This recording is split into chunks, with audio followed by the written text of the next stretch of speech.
Hi friends, దండాలు.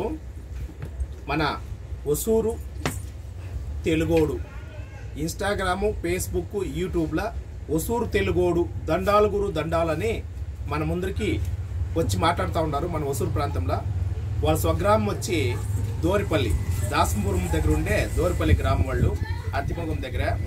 ఆ దోరిపల్లి ఇంకా ఇప్పుడు వాళ్ళు వచ్చి ఒసూరులో టైటన్ షోరూమ్ వెనుక ఆనందనగర్ ఫేజ్ 2లో స్థిరపడ్డారు. ఇక్కడి ఇంకా వాళ్ళు మనకి తెలుగు సంస్కృతి సంప్రదాయాల గురించి దండాలు గురు దండాలు మీ ఒసూరు తెలుగోడు అని వీడియోలు వేస్తూ ఉన్నారు. పండ్ర భజనలు, హరికథలు, డ్రామాలు, కేలికలు, ఇక్కడ జరిగే అన్ని అద్భుతమైన తెలుగు సంస్కృతిని వాళ్ళు మన ముందు పెడతా ఉంటారు. ఆ సందర్భంగా ఈ నడమ పోయిన వారం వాళ్ళు కుంభమేళా పోయినరి. ఆ కుంభమేళా పోయినప్పుడు గంగాజలాన్ని తెచ్చి చూడండి, మీ ఒసూరు తెలుగోడు అని ఈ గంగాజలాన్ని 100 జనం తెచ్చిండారప్ప.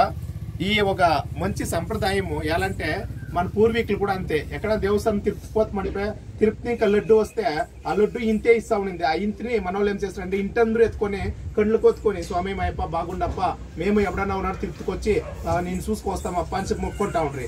అట్లా గంగా, యమున, సరస్వతి త్రివేణి సంఘానికి మనం అందరూ పోయే కాయలే. కానీ పోయిండే వాళ్ళు ఆ తీర్థాన్ని ఇస్తే మనం వచ్చి మన బాయిలనో మన వంకలనో మన చెరువులో వేస్తే ఆ పుణ్యం మనకి వస్తుందని చెప్పేసి మన ఇంటి ఒక వాతావరణంలో కూడా మనం ఈ జలాన్ని గొడ్డు బాధ మూగజీవాలు ఉండే చాలా చెల్లుకుంటే పుణ్యం వస్తుందని చెప్పేసి అందరికీ తెచ్చి ఇచ్చిన్నారు. ఆ సందర్భంగా మా శ్రవణ్ కుమార్ గారికి మా హృదయపూర్వక ధన్యవాదాలు. అదే విధంగా తెలుగు భాష కోసమే సేవ చేస్తా ఉండే మా నాగరాజన్న గారు నిజంగానే ఈ కాలంలో కూడా ఈ వయసులో కూడా ఆయన భాష అంటే ఎక్కడికైనా పోతాం సార్ మీరు ఫోన్ వేసేయలేదు, మీరు ఎవరైనా ఫోన్ వేస్తే మీ కోలాట ప్రోగ్రాంలు కానీ, మీ హరికథలు కానీ, మీ డ్రామాలకు కానీ పిల్లాని సార్ అని వస్తూ ఉన్నారు. దాంట్లో మహాశివరాత్రి సందర్భంగా అన్ని దేవాలయాల దగ్గర ఈసారి అద్భుతంగా తేట తెలుగు భాషలో హరికథలు, డ్రామాలు, కేలికలు, పండర భజనలు, కోలాట ప్రోగ్రాంలు, ఇంకా మించిపోతే భారతదేశంలోనే ఎక్కడా లేకుండా ఉండే ఒక అద్భుతమైన లేపాక్షి రామాయణం అనే యక్షగానాన్ని మన బేరికే గ్రామంలో 200 ఏళ్లుగా ప్రదర్శన చేస్తూ ఉన్నారు.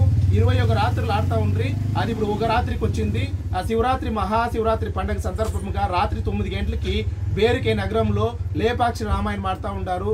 దయచేసి బేరిక, బాగలూరు, సూలగిరి, అత్తిమొగము ఈ ప్రాంతాల్లో ఉండేవాళ్ళు తప్పకుండా ఆ యక్షగానాన్ని మీరు పోయి తిలకించాలా, చూడాలా. ఎలా అంటే ఎక్కడా లేదు భారతదేశంలోనే లేపాక్షి రామాయణం అనేది. అది మన ప్రాంతంలోనే ఉంది. మన ప్రాంతంలో కాపాడుకుంటా ఉన్నారు. అట్లాంటి ఒక అద్భుతమైన సంప్రదాయం మన ప్రాంతంలో. అన్ని దేవాలయాల్లో కూడా ఈసారి శివపురాణము, హరికథలు, కురుక్షేత్ర డ్రామాలు, రామాంజనేయుడు డ్రామాలు ఇవన్నీ మన ప్రాంతంలో పనిచేస్తూ ఉంటారు.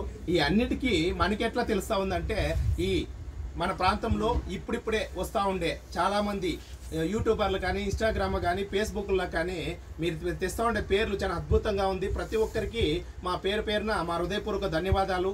డెంకనికోట యాస హాయ్ ఫ్రెండ్స్, దండాలని మేము స్టార్ట్ చేస్తుంది. దండాలు గురు దండాలని వీరు ఓపెన్ చేసి, లవ్ యూ లాట్స్ అని భరత్ ఓపెన్ చేసే. ఆ తర్వాత వచ్చిన వాళ్ళు ఒసూరల్లుడు, మీ ఒసూరు చిన్నోడు, మీ ఒసూరు తెలుగోడు, మీ ఒసూరోడు, ఒసూరు బిడ్డ, ఒసూరు రైతు బిడ్డ, మీ బేలగణపతి చిన్నోడు, మీ తల్లి చిన్నోడు. ఈ పొద్దు కూడా ఒక చిన్నెల్స్ గేర్లో ఒక ఆయనది మీ ఒసూరు సేవా సంఘం అని చెప్పేసి ఒకటి ఓపెన్ చేసినాము. ఇట్లా ప్రతి ఒక్కరూ మన ఒసూరు ప్రాంతంలో ముందుకు వస్తూ ఉంటారు. మీరందరికీ మీ వస్తూ ఉండేదానికి మన భాషకు కానీ, మన సంస్కృతులు కానీ, మన ప్రాంతంలో జరిగే అన్ని సన్నివేశాలని మీరు బయట ప్రపంచాన్ని చూపిస్తూ ఉంటారు. ప్రతి ఒక్కరికి పేరున మా హృదయపూర్వక ధన్యవాదాలు. ఈ పండుగలో, శివరాత్రి పండుగలో అన్ని దేవాలయాల్ని కూడా మీరు ప్రపంచం ముందుకు పెడతారని మనస్ఫూర్తిగా కోరుకుంటా ఉన్నాను. ఈ సందర్భంగా మన సర్వనారాయణ గారిని సాధారణంగా గౌరవించుకుంటామంట. భాష కోసం సేవ చేస్తూ ఉంటారు. ఇది మా జీవితంలో మేము ఎప్పుడూ మర్చిపోలేని ఒక సంఘటన. దాంట్లో చిన్నప్పటి ఇంకా వాళ్ళ నాన్నగారు ఉపాధ్యాయులుగా రిటైర్డ్ అయినారు. వాళ్ళ కుమారులు నాగరాజన్న గారు, వారికి కూడా సకారంగా మేము గౌరవ